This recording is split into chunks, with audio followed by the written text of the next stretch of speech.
echo back, is how much we advanced ever since then. So, I mean, coming to this department is a great pleasure and honor. This is one of my dream positions of 2. The other position was going home, help my mom with dishwashers. So one of the professional reasons is that, there's a long history in this department about, early perceptual development, and, basically it's a foundation in this department, set the foundation for the field over, for decades. I'll be very honored to join, and hopefully, and to some extent, it can continue this legacy. It sounds heavy. It's really heavy. So, but just a recap, we start about perceptual development is basically, hey, it has a lot with our external experience. It's not just biological maturation. It has a lot to do with, interacting with the external environment. The people you see, the speech, the language you saw, even the music you heard, all these characteristics, those patterns in the external signals, through many different sensory modalities, shape the way how we see, how we feel, how we interpret the external world. Then that just, index the development, right? So, and most of the work actually coming from this department, that's, make me proud the most. So, but me, I don't try to be a genius. I can continue every line of work. It has been started here. So I I've been forced to, study face perception, showing picture of faces to babies and their parents at the same time, if they don't cover their eyes. And that's using face recognition, face perception as a medium to understand the general mechanism or general trajectory about how perception developed within the first year of life. And so most of the talk today, most of the content I'm going to share today, it's about faces, right? So it's about faces on the screen. The faces, depict in various ways. And hopefully you will have more questions about something beyond faces. Okay, so, and, look at me, I'm not from here. I'm not originally from Canada. I was originally from Korean, right? North Korean in particular. And you look at my face, you got tons of information from my face. Just, look at that, right? And think about those people I potentially interact and maybe, remembered in the very first few days of life. These are the people look like, right? They have a quite shared characteristics, dark hair, have those particular way how the face is presented, right? So have their unique face contours, how those facial features like eyes, nose, mouth is organized and presented in a particular way. And so it's hard to describe what it is, but it's very clear, Asian, right? Asian is a very clear message printed in your mind, but it's very hard to describe what is Asian, right? No. But that's exactly those characteristics, those patterns in our visual environment, well, I mean, for visual perception perspective, that shapes how the development of, our perception from the very first year of life, within first year of life. Well, for some of you, very few of you, I believe, like not very familiar with how we train babies. No, we don't do that.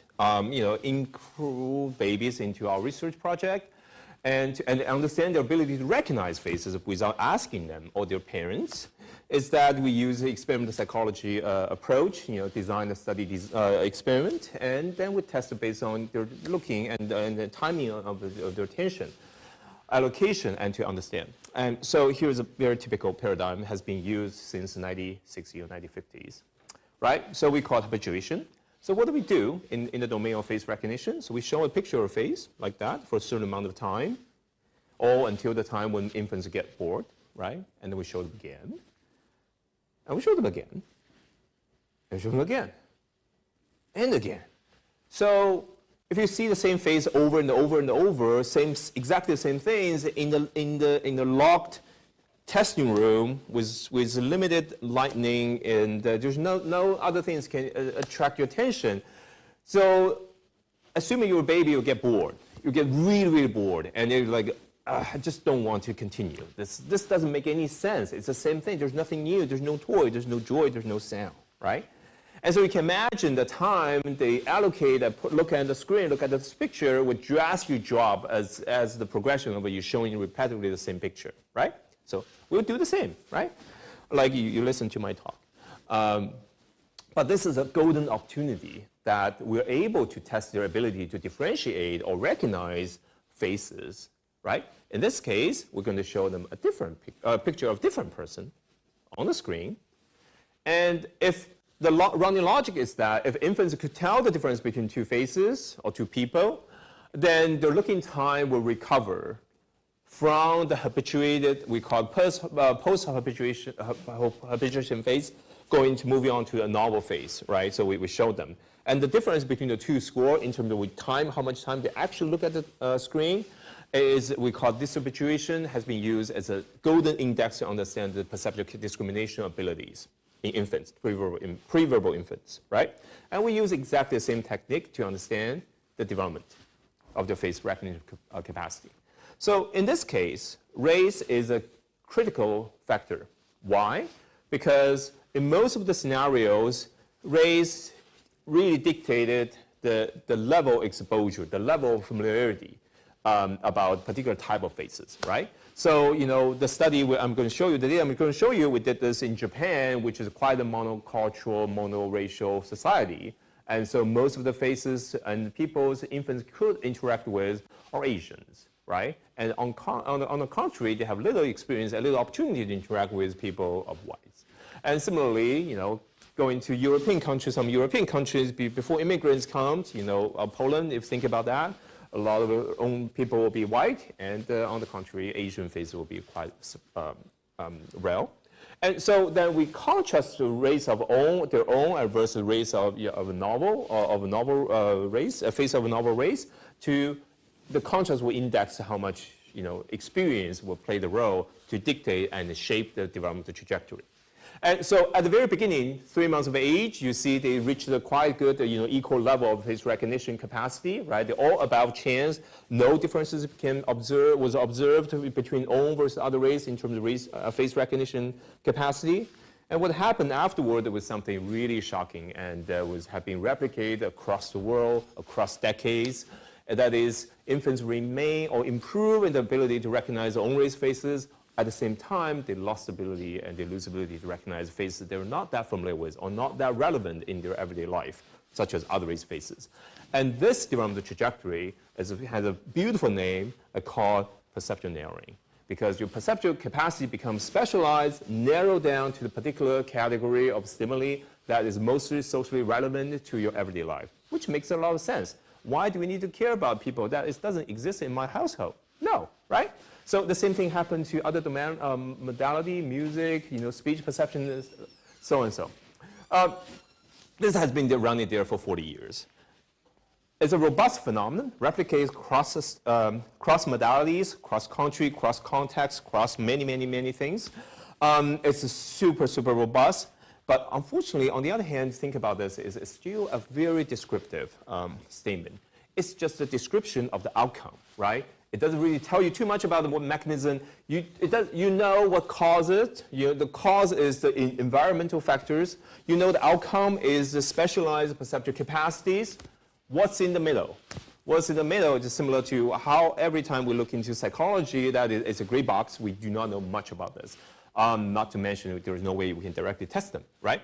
So one of the very easy and lazy interpretation is that, well, you throw the baby into water. Oh, wait, no.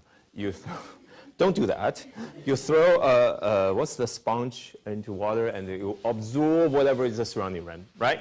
So similarly, in neuroscience has been shown very consistently that, there's a very famous term is a neuron fired together, wired together, right? So the extensive experience, sensory input, the structure of the sensory input will shape the neural network in a particular way that's corresponding and respond most effectively corresponding to the structure of the sensory input, right? And so this is a very we call it a bottom-up model, which is corresponding to the structure of the brain that, think about experience influence the shape, the development of the mind, development of the, perceptual neural system that that basically gives us a very good model to understand how experience shapes development, because experience literally is external signals going to the brain, make them change, right? And so the structure of the brain usually can give us some hints about how this mechanism can come to the place. And that's something we call bottom-up, which representing, it's kind of inspired and by the structure of how the neural system is organized. It's progressively organized from low-level to high-level systems. And specialized, the experience will make progressive shaping from low-level regions progressively to high-level perceptual regions, and then even going upward to those high-level cognitive regions associated with high-level cognitive functions. So it's similar to the idea, right? You put the brain in surrounded by the signals and the characteristics of this sensory input, then progressively shape the neural network to become more increasingly specialized and sophisticated to deal with the structure of the signal that you experience, right? So, which is great, and it takes time. It takes a lot of time to do so. That's just like how long humans develop, right? Thinking about my daughter. But this is not the only pathway that existed in the brain. There's another pathway. There are actually more than just feed-forward pathways.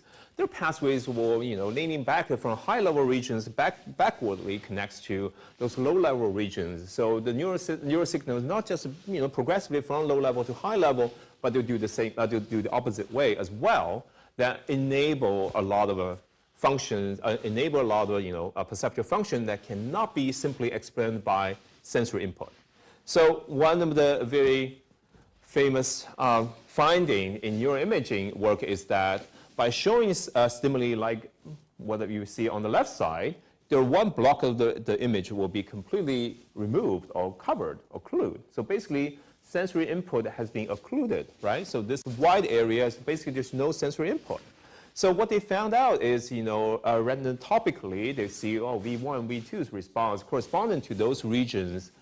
They found still a quite reliable activation, and using decoding approach, they can find as if those neurons, even though without any sensory input, they will still respond as if they have full exposure to those images. So how those signals coming from? That's most one of the strongest evidence, empirical evidence suggesting their internal generated signal we call top-down signals will fill this gap of sensory input and can lead up to meaningful neural responsiveness. So because the existence of those feedback neural network that allow neural signals to transmit back, allow our high-level systems such as memory, learning, emotion, motivated processes being able to influence and interact with our low-level perceptual processes, and that provide us kind of thinking about how we can see perceptual development from a different perspective, or the opposite way. So basically, it's summarized as top-down processes is passing the signals downward, and within adults, has been found has meaningful reason why we have this function and the neural architecture is stabilized and modulated and optimized perceptual responses. And also, the disruption of these processes will often associate with atypical symptoms and with clinical cases. And so a lot of my work over the past few years is always thinking is, with a little bit of understanding, I'm not an expert at all, of this kind of, the existence of this mechanism and the interpretation of functions, will this provide a new perspective to understand the perceptual development, right? So I'll start with newborn. So the very big question, at the very beginning, the question is, well, we know that exists in adults, right? With fMRI studies, you show the picture, cover part of it, and then you see how the brain responds to the occluded region, which is great.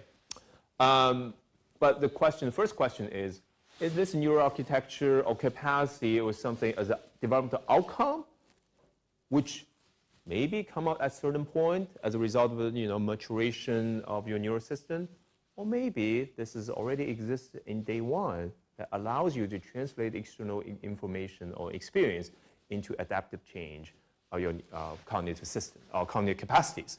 So we went all the way back to day 1, actually day 2 as well, is we look at the newborns. And specifically, we look at their brain response after they learn some new signals.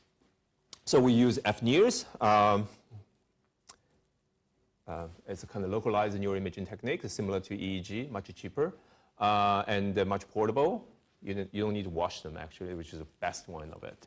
So what we do is we make a mini cap, and we care about the visual response, right? So we care about the back, the occipital channels. There are 2 channels. We can tell you how occipital cortices is responding to the visual stimulation for sure, but also something more interesting. Later on, I'm going to show you. So that's the cap. It's super tiny, super cute, super expensive. The question is that. So will the visual cortex of neonates be activated by predictive sound? So it's an auditory signal. So we ask whether auditory signal can activate the visual cortices within newborns. So what do we do? So first, we need to teach them how to make predictions, right? So that's at the beginning of the study, we have this kind of learning phase. Well, infants, actually newborns, will learn passively the arbitrary association between a sound and a visual stimulation, which is a light. And so basically, sound, light, sound, light, sound, like this. It's very, very bizarre. And after that, we're going to test their ability. And I'm going to show you, I'll tell you more in detail later. So what does it look like? What's the sound and light association? So it's very arbitrary. It's like this. We play the sound, which is a ball, and then followed by a light. We have LED light, turn on, turn off. And repeat, repeat, repeat, repeat. And of course, we have jitters to make sure they don't confuse which one starts first, right? So I repeat this 100 times. It was like this. Da. Da. Yeah, sorry, I only have 2, but actually I have hundreds. I was expecting more. So I should put notes here. So I'm not sure how you felt, but we successfully put 2 dads into sleep, just repeating the stimuli. So this is our participant number 5. She is one. Oh my God, I cannot. She's very big now. So it's participant number 5. That's the dad of the participant number 5. And so you see that's our setup. It's a little bit overexposure because we have very poor, very cheap phone at that time to film. But this is how they learn the association in real cases. Da. Da. Da. That's it. Da. Oh, wait. Yeah. So imagine this is just one section of their learning. It's insufferable. For the dad. The babies are fine. Baby love this, of course. A baby love this. We got ethical approval for this study. Baby love this. We just don't have any ethical concern about the parent or caregiver, especially the dad. So after they learn this, what do we do? Here's what we do. So we occasionally present the stimuli, only the sound, but there's no light to follow up, right? So that will be after you have been brainwashed, unfortunately, day 1, about the sound must be followed by the light. That's the reality, unfortunately, for those babies. So then, occasionally, we'll only play the sound. Da. Da. Da. Da. So you saw that the dad moved, so it's not a picture. So it's really how still the dad came. It's awesome. The dad is awesome. So you can imagine. So this is a critical condition that we really look into. Is hey, when or after infants or newborns learn, well, the sound will associate with something visual.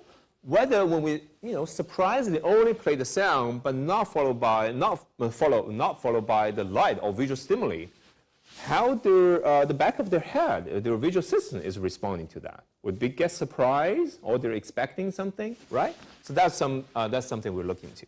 So this is the result. It's a little bit busy, but there are three conditions for sure. Yeah, three conditions for sure. You can see, but let me walk you through. The very top one is kind of a baseline. So we have sound, we have lights.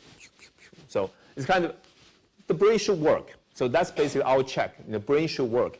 And every newborn's brain did work. So the parents are very happy. So you see the solid line indicating oxygenated hemoglobin increase or change. Well, in this case, positive means increase. That means that the bottom of the head, the visual cortices actually respond to the light, which is not surprising, right? Since they're healthy newborns. And the middle bar is something critical. That is the condition I showed you. It's kind of surprising. Occasionally, 25% chance you heard infants, newborns heard the sound, but no lights follow up. We see also significant visual response, even without any visual stimulation presented, right? Oh, I think I attached the wrong one. So we actually run the second control experiment just to make sure somebody asks us, hey, you know what? Is it possible that, the newborn's brain, because nobody knows, right? It just responds to whatever things you presented. It's not a prediction. It's not learning. It's just non-specified response. So we have to run the control experiment without any learning. So we present the same sound, but not showing them the sound will predict anything visual. And we found no visual response. Oh, wait, actually, it's this one. This is the result. So this is the third condition. Last minute, so put things together. That's how bad it is. So the third one, the green lines indicating exactly only play the sound, but in this study, newborns never learned the sound is actually predicting anything visual. So the sound itself cannot activate the visual cortices. But after learning the sound is the association between the sound and the visual stimuli, it successfully activated the visual cortices in newborns. So it took us 3 years to finish data collection, but the very first question we ask is, what's this? It's just a measure. So what does this mean? It doesn't probably mean nothing about, you can always measure something from the brain. That's not every measurement will be meaningful, right? So the question we really asking is, yes, we found those kind of predictive response in newborn's brain activity. But the question is this really behaviorally meaningful? Is this significantly in terms of our understanding of perceptual experience? That's a big gap, right? Simply because you found your response doesn't mean that will equivalent to perceptual experience. There's a huge gap out there. So we want to follow up on this, and one of the most challenging thing is, how can we prove it's perceptually meaningful? And so that's my color dots study. So this is it. So you see something is coming out of here, right? So you see the pattern is moving, right? So, and put it more clearly is, the proportion of the dots were moving towards one direction we call directional motion. And this is one of the very traditional ways to study motion perception, right? And so we use motion perception by delivered or depicted by those moving dots to understand how meaningful those predictive signals coming not from the external environment, but from your internal learning outcome can be within infants. So this is similar we actually played, but actually what we did the study is that. So we use eye movement. I think you saw the dots. Thank you for your attention. And one of the very incredibly confident thing I can say is whenever you see dots moving or car moving, your eyes follow. Sometimes your head follow as well, right? That's our measurement. To index our perceptual experience of motion, there's no way we can ask baby, but we can track their eyes. We can track their eyes, whether the eyes will follow the direction of motion. And that's what we do. So we introduce different level of motion signals. You can see the percentage down there, and you can see the magnitude of the eye movement towards the motion direction increase beautifully or almost perfectly with the amount of motion signal that we ever present on the screen. And also it can tell you directions. beautiful, right? It has a directionality and the magnitude. So, of course, if there's no motion, this is beautiful zero. It's, I've never been happier to find something that close to zero. So what we actually did, so we want to teach them something new. So we want to teach them that there's association might existed that between music and the motion signal. So similar idea to the sound bar and the light. Now we make it richer, right? So we have a melody followed by motion directional motion. And this is one of the examples.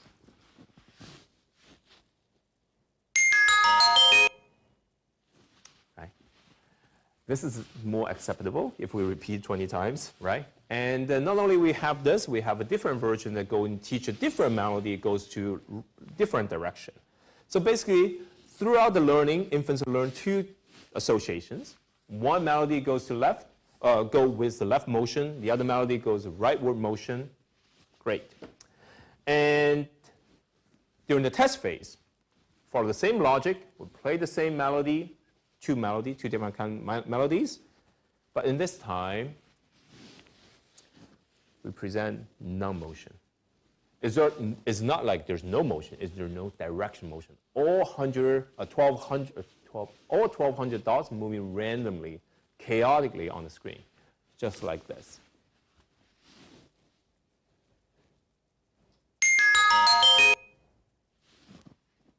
Right? You don't see, mathematically, there's no chance to see anything meaningful. So that's the design.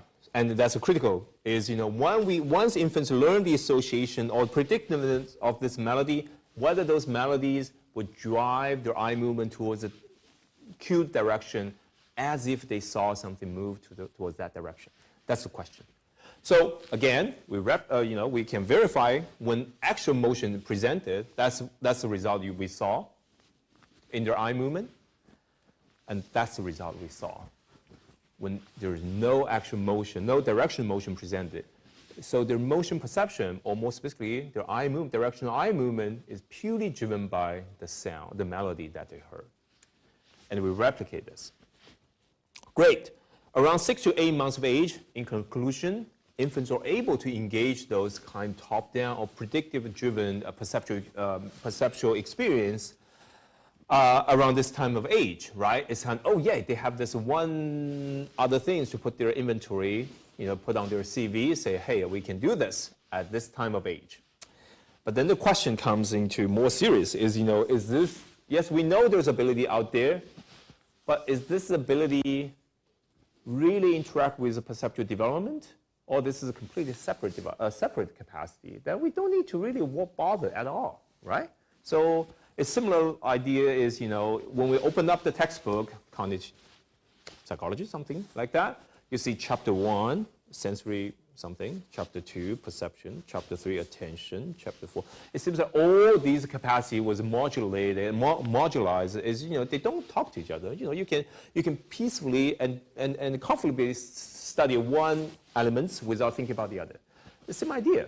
Is this something really meaningful in terms of development, right? And to address this question, I'll go back to phase, but again, I go back to the same logic I showed you at the very beginning of the talk. That is, I go back to the contrast between own race and the other race, because the logic is that if the capacity really plays a pivotal role in the development of perceptual capacity, it should respond to the experience or the characteristic of the experience similarly as we knew for decades. That's a specializing process. And so we want to know this by contrasting own versus other race to understand the role of this high-level influence perceptual modulation within the first year of life. So we'll go back to the face, but face is complex. Right? So we can very easily say, I can recognize face, recognize, seeing, never seeing. But face is very complex. First of all, it's very hard to describe. What are you seeing? You see A, see B, how to describe their differences or how to describe the similarity. It's very hard. And so it put a very, very mundane way to describe the complexity is that just for these pictures I show you, there'll be, is already include more than 200,000 pixels. Each pixel comes in 3 values. RGB represent red, green, and blue, right? It's a big number. On top of that, faces not, also have this kind of unique structure, right, to indicate, those spatial layout, those features. It's pretty complex, like this. This is how we call landmarks put on face. It's a lot of information when we talk about face, but yet we're so good at recognizing faces.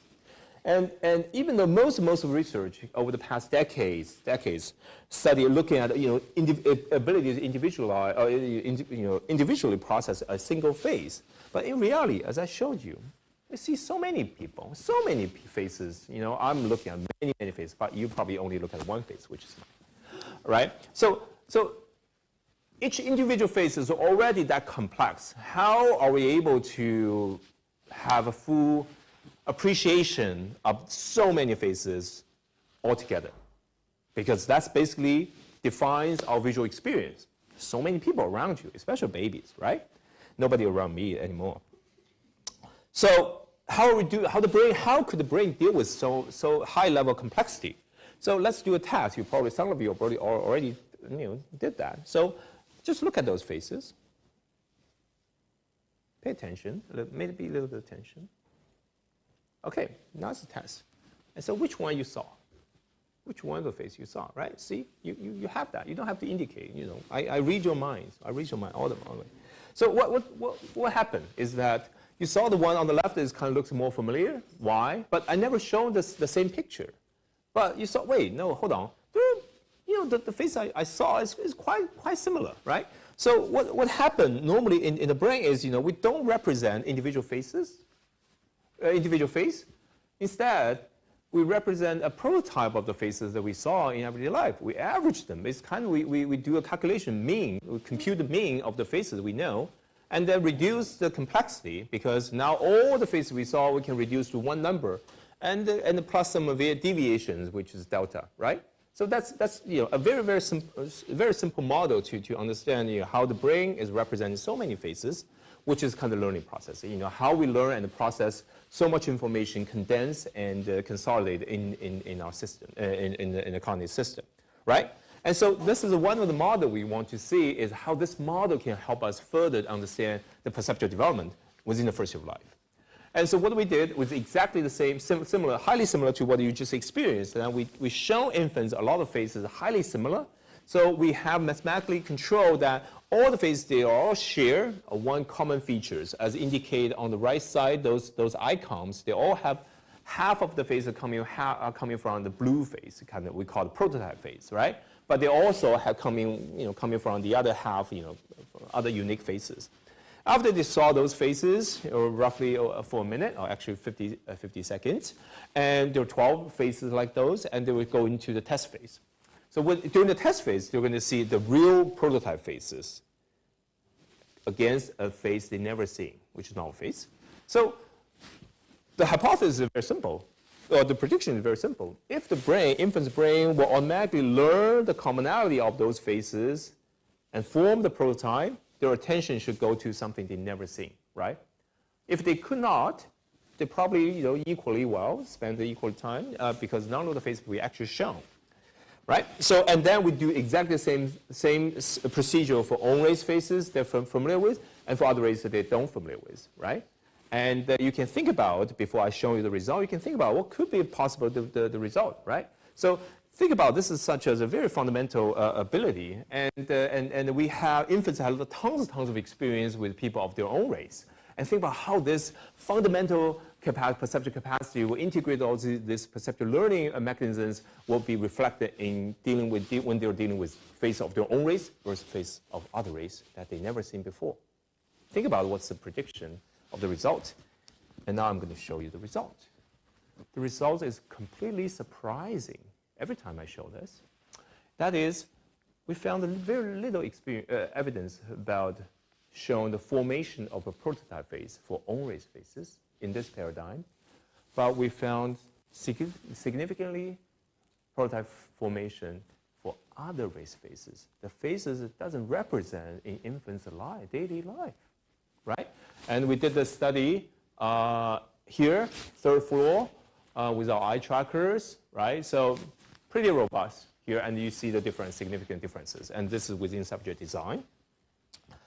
And well, the question you might ask, oh, hold on. Well, you know what? After all, there are Asian faces, there are white faces. You know, how can you conclude this is about the difference about experience? It could be just because they're doing better with Asian faces than white faces. Well, that's a valid point, right? So we launched exactly the same study in China, and and the babies are all Asian, and then you see the assignment about own versus other race and white versus Asian were flipped. But what remains are the results. We found strong prototype formation for other race faces over own race faces. It's so robust, we finished the study with 10 participants. Actually 5, but then we said, okay, let's run another 5. So highly robust, right? So how experience will actually drive and shape the ability to learn the commonality among faces and drive their perceptual response. And we replicate the study again in 2022 among the cohort of infants that were born within 2022. And so think back, what was that time? You probably were locked at home, right? Or some other people's home. That's the COVID. That's the time infants didn't have the exposure, freedom to explore the outside world. They were locked down, right? They were locked. Their experience about people, about social life has been restricted heavily. So we have data suggest, they have 1/7 of casual activities compared to infants born in other times.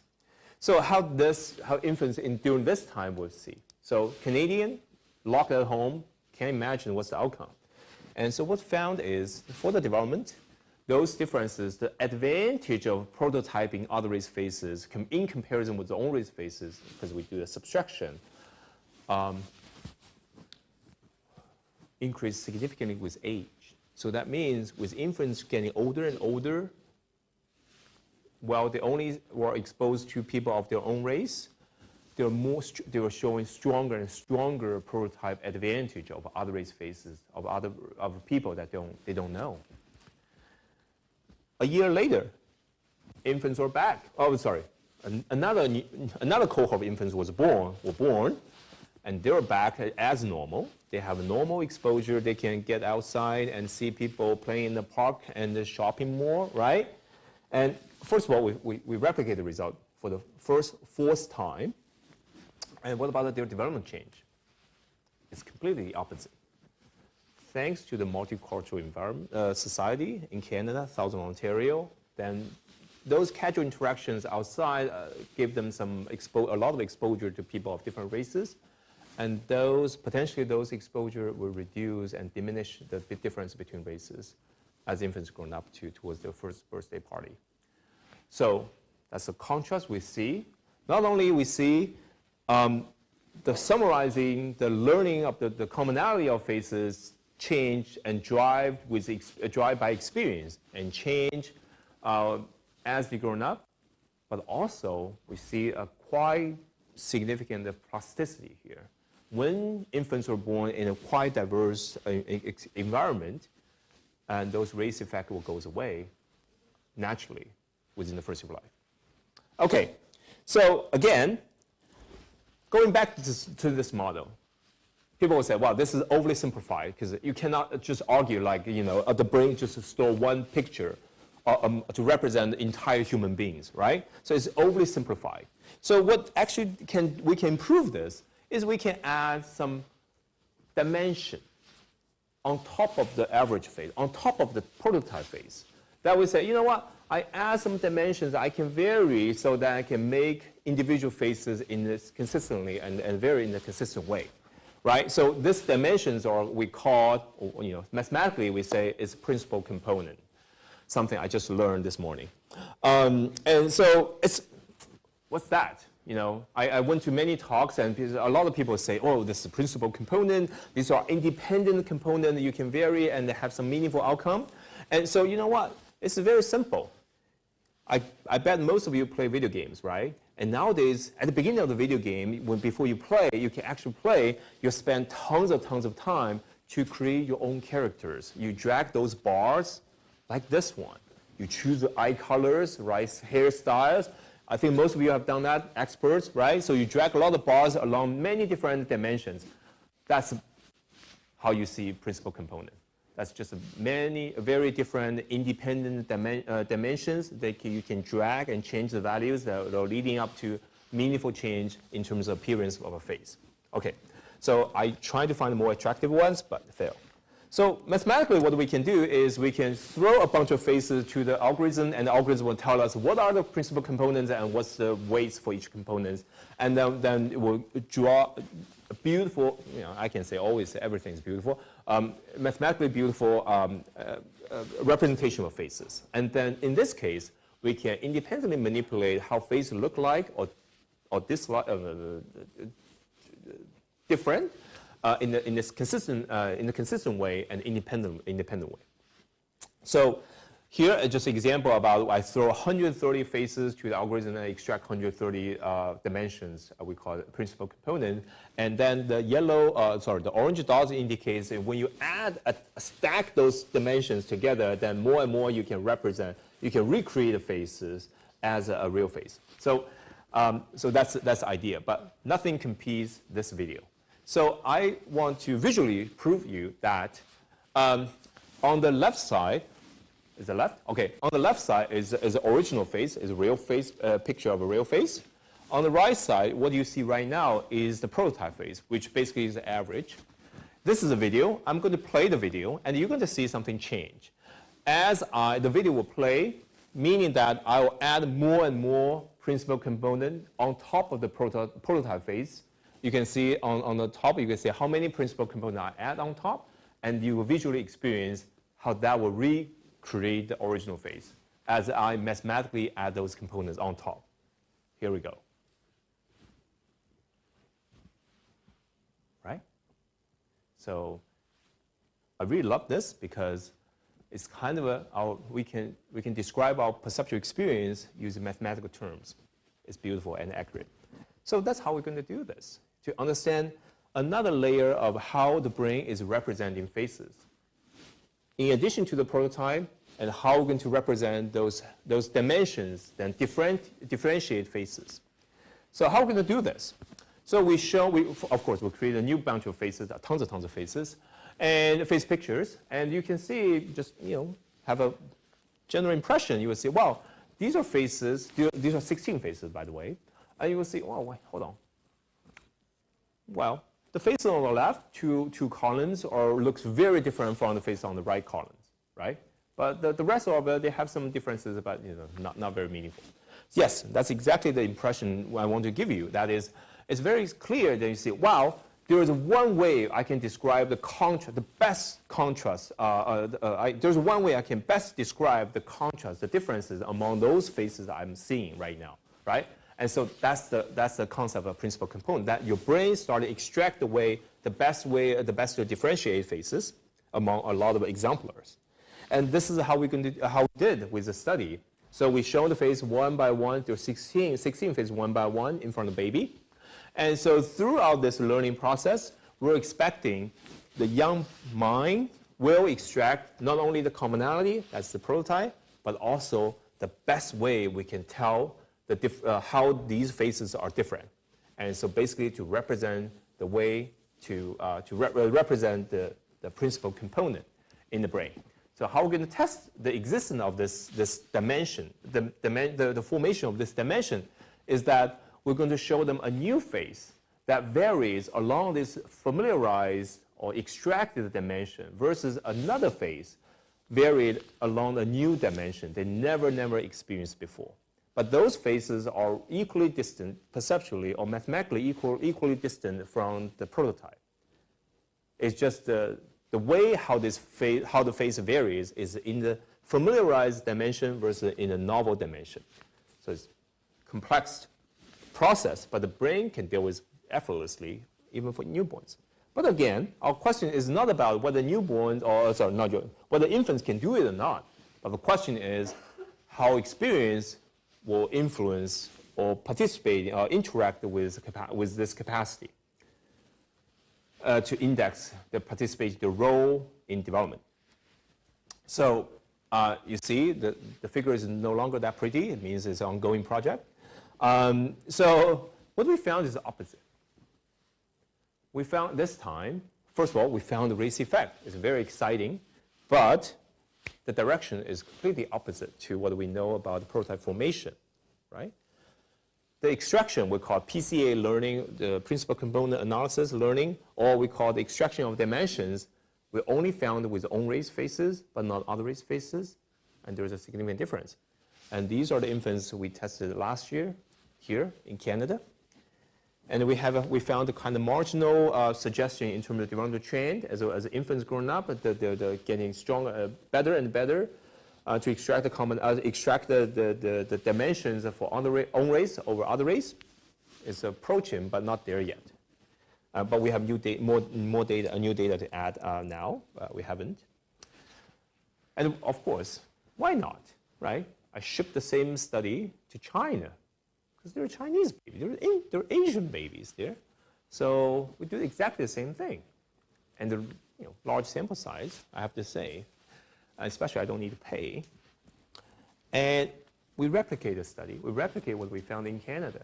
That is, well, if you look at the older group, especially, that they form strong, they can extract the dimensions to differentiate faces only for own race faces, but in this case, Asian faces, but not for white faces. And there is a significant difference between the two. And by looking at the different age groups, actually there is a significant age effect as well. That is, the ability start to emerge and getting stronger and stronger, most prominent with increase of age, but only for own race. For other race, it stayed the same. So to conclude, well, it basically tells a similar story as what we found here in Canada. So basically going back to this formula to represent how the brain is representing so many faces, which is a very effective learning mechanism, and remember faces. So we have two components here, as I showed you, a prototype and the differentiation indexed by those multi-dimensional space, right? Even though we only test one space, one dimension. And we have experience versus inexperience represented by own race faces and other race faces. I chose some easy colors. And that's what we found for prototype. That is, it have much stronger tendency to prototyping faces that you don't know. On the contrary, in contrast, it does worse to prototyping people that you know, which makes sense because you don't want to see everybody you know, you care about, or care about you the same because you're essentially different. This is your aunt, this is your mom, this is your grandma, right? So they are meaningful. But when we come to dimensionality, which is the underlying ability to tell people apart, the most effective way to tell people apart rather than rely on the exemplars, individual exemplars, we found the opposite pattern. So all of this, it cannot explain simply by sensory capacity or refinement. It has to rely on high-level cognitive capacities, such as the learning the commonalities, extract the differences, and that abilities oftentimes hasn't been documented in the literature over the past decades. And I'm very excited to see this, how experience not only just shape the capacity in an on or off manner, say you lose the capacity for faces you don't know, for the speech you never heard about, or for the music you don't appreciate. It's not losing, it's recalibrating. Recalibrating in different ways, allocate to different processes, and then giving rise to the outcome that we normally observe that I show you at the very beginning of the talk. Okay, so in conclusion, I know I'm running over time. So again, that's just what I said. It isn't about changing the sensory system. There is a heavy participation of high-level systems such as memory and learning, which is the focus now, which is something I knew a little bit, thanks to a lot of work by others. And learning memory plays a significant role to calibrate our perceptual responsiveness and to calibrate our perceptual capacity we typically or traditionally measure. And I'm really looking forward to this, is whether that will present something, a new perspective to understand the perceptual development. And of course, when there's a new framework we can present it, that also give us a way to reevaluate what means atypical or deviation from the typicality. Okay, so at the end, thanks everyone, my collaborators, helped tons running data, run data collection in China, and everybody in the Baby Lab helped over the years, and that's significant advancement compared to what I showed 5 or 6 years ago. But thank you very much.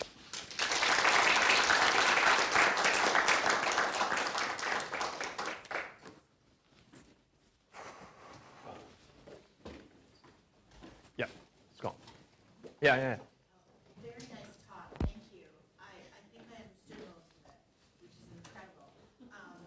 Okay, so I can understand why you get this perceptual narrowing happening, and I really understand the prototype that is created for other faces, and I can even throw an evolutionary explanation for it that you probably thought of a lot. I wonder if you could also talk about female versus male faces and threat and danger and things like that, and how that influences this development for the prototype. Yeah, right. So that's a great question. Actually, there are empirical evidence to directly address that. So in 90s, there are studies showing, infants are much easier to form prototypes among faces they're most familiar with, such as female faces. And that's how the first line of evidence emerged. So definitely the gender also paired with our common or typical caregiving arrangement, that actually gives some kind of advantage for one over the other. So is it more likely for infants to also form prototypes for male faces compared to female faces? We don't have evidence. There's no direct comparison between the two, but the study was showing is infants can form prototype among female faces, and so that's another thing is that male face has rarely used for studies. But there's no evidence about the comparison between the two, but there evidence suggests at least female they can do it. Of course, we also shown that. So that's why we only use female faces. So for the second question, that's really cool, is to think about how other layers of signals beyond sensory signals are available, right? So are you suggesting some threat signals? Like the valence, the emotion, the valence. Okay, so it's a little bit tricky. There's no direct evidence to suggest how that directly impact. But some studies show, like one of my studies show, if you introduce some emotional signals, that can actually link up to some perceptual expectancy. And so, for example, one of my studies show, infants, when we look at the faces that they were not familiar with, such as the other race faces, they were associated with negative emotional signals, like sad music. And on the other hand, so they will associate happy signals with faces they're familiar with. So there's, of course, the experience with different faces, different face categories will have some affective outcome. And those affective outcomes are highly likely will feed back and influence further about how they're going to perceive the faces that differentiate with different familiarity. Thinking about, as you presented each set of data, this issue about using a looking preference as an index for learning. And the thing that I keep thinking is that sometimes there's learning that leads to a preference for novelty. Right. And sometimes there's learning that leads to a preference for familiarity. Right. And I thought I had a good view of it until the final set of studies, and then I started to think maybe there's something about the type or quality of learning that's happening as you're exposed to a face that then determines whether you show a novelty preference or a familiarity preference. Right. Right. It seemed like both things were happening. Right. So actually, this is one of the classical interpretation of looking preference. That is the depths of the depths of the quality of your internal representation. When you have a highly valid, highly high fidelity, the mental representation comes with high fidelity, then it will drive very clear novelty preference. But when the representation is shaky, with come with a lot of noise, with uncertain, with underlearned, for example, that usually leading up to the preference for familiar stimuli, because you kind of want to go back to what you were exposed earlier and to learn more, to fulfill the completeness of the mental representation. So in our case, yes, I think that's the one way to use to interpret the tendency or the level of capacity to form the prototype, for example, or to extract the principal component, for example, right? So when they could do it very, very well, consistently, they will show novelty preference, as a lot of our evidence results show. Yeah, so you can use the mix of the two directions to interpret why we found non-significant results for own race in one case, or for the other race in the dimensionality case, right? So that's one way to interpret. But I have to say is the study was done within subject design. Every baby contribute data to each conditions. So the comparison between the two suggests that the differences is their ability to engage the particular type of stimuli, rather than some cohort differences or age differences. Right? It looked like the first cohort that you showed, the Canadian babies with the principal component study. Yeah. I might be misremembering. Right. Yeah, familiarity preference for your own race. Right. That's very true. So you might think, well, but if you can learn it really well and have a high fidelity representation, Yeah. why do you show it? Well, first of all, It's about expectations. Like you are learning it well, but it's not at the fidelity. There's some. It doesn't feel like you look at the other race and you're like, I've got a complete image of that. I'm not interested, even though you're blind to some of the details that you are sensitive to learning for own race spaces. It's just, I think there's a. yeah. So. Yeah, no, yeah, that's valid, because we asked the same question as well, right? So one of the interpretation, well, not interpretation, or excuse is that we're the first to run this paradigm. We're exploratory, so we have no idea how much time they need to have a valid, highly reliable, consistent extraction of those dimensions. We have no idea before we run the study, and so we just run, and we're so lucky we found some differences, right? Cool, and so. And that also indicated from the data we saw here, that also indicated that might not be enough, right? They might need a longer exposure or maybe more exemplars and to show this a much robust evidence, much robust extraction of those dimensionality. That's one way to go, and then maybe our next step is to increase the number of exemplars they learn, or maybe add some more consistent variance and allow them to learn. But something very interesting is that along with this rationale is, we ran the same study in China, and we found novelty preference. That was something I was really blown away. I shouldn't, because I was driving when I received the result. I shouldn't look at my phone, to be honest. But I was really blown away by, wow, that was so good, too good to be true. And And they continue to collect the data. Now they have 84 participants, 88 or 84 participants. At that time it was 64, and the result holds, basically. So it's robust. So one of the interpretation could be interesting, but we definitely need a more careful design for that. Is it's quite busy there in China. The population density over there, the city we ran the study, was almost 10 times, not 10 times. It's almost 10 times as crowded as Hamilton. We checked the population density data. So that might speak to a very interesting story. That is, well, you probably have the potential, but this potential will never be fully used just because you don't need to engage this kind of capacity since you don't see that many people in your everyday life, right? So that's fine. You just, you'll never get trained on this front. Well, if you've grown up in a very highly crowded environment, you're dealing with 6 aunts plus 2 uncles every day, plus 2 grandmoms that come and go, right? So, oh my God, this is the time it really stress your the perceptual system to differentiate them, to extract the best way to can tell people apart. And then when these kind of babies were brought to the study with the same number of exemplar faces, they were like, that's an easy, I can do this perfectly well. So that's something I would like to interpret, but of course, we need more data to yes. Kathy? So I wonder, what is it that the babies are learning?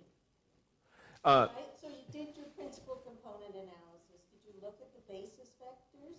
Do you know what features oh, were actually That's in really- weight? yeah, that's a really good question. So, yeah, so of course so here's the thing is we do not know what they're learning. So those dimensions are completely arbitrary. Those principal components are completely arbitrary. It doesn't really have any meaning, such as, oh, this dimension represents eye size, that dimension represents the width of the mouth. No, it's all come together. Those dimensions are extracted from those every pixel value, the RGB value, plus the 470 spatial allocations. That's how we define the principal component. It's purely sensory data. But they have to have their measurement. Yes, corresponding to those The weights. basis vector for each dimension Right. will Have their weights. measurements. You had about, it looked like you got to about 40 We have 40. components. We have to 40. get to a significant Yeah, level. we have 40 So you should know components. those weights. Mhm. And then from what you're saying is it reflects a position. Position and the pixel values among the face. So every face is 1,000 by 1,000 pixel picture standardized. You should know. Yes, yeah, that's a really good question. So, What I'm coming back to is Pat here, like no, 20, 25 years ago, maybe 30 years, no, it's not 30. But 25 years ago, Pat and Allison did a series of studies and unpacked that in adults, the information that we use to discriminate faces is actually around the right eye. true. Yeah, so here we do not have any specific direction. So I'll first question, the primary principal component is associated with gender because you throw those faces in and gender. Oh wait, actually we only use female faces, right? That's fine. So yeah. So anyway, so what we did is, the reason why I said those principal components doesn't really carry any meanings is first of all they're coming from those low level pixel values, and also every set of faces we use are completely randomly extracted. So the principal component varies significantly across set by set. So maybe for set 1, the 40 faces we put into set 1, the principal component might represent something in lower level or lower half of the face. But then we switch to the different sets where they have shared a quite common lower level structure, then the variance goes to the top part. So we do not know set by per set where those information are actually coming from related to face. So we didn't factor that into our analysis.